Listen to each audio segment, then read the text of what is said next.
Jaz sem hvaležen, vesel, da imamo danes človeka, ki je sinonim za slovenski nogometni ponos, disciplino in predanost. Selektor, ki je popeljal slovensko reprezentanco na evropsko in svetovno prvenstvo. Matjaž, hvala, da si z nami. Dober dan, pozdravljeni. Matjaž, deva začeti na začetku. Vem, da prihajaš iz nogometne družine, tvoj oče je tudi igral nogomet.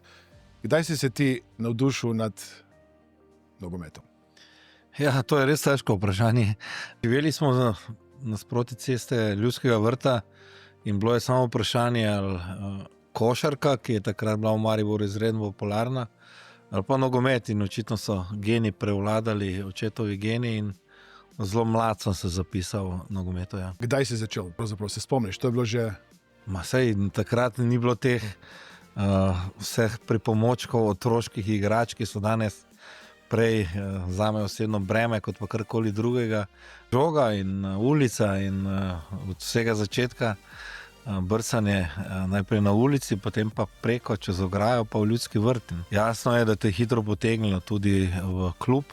NK Maribor je bil takrat nekaj časa celo prvoligaš v prvi ligi bivše države in tako se je pač rodila ta ljubezen.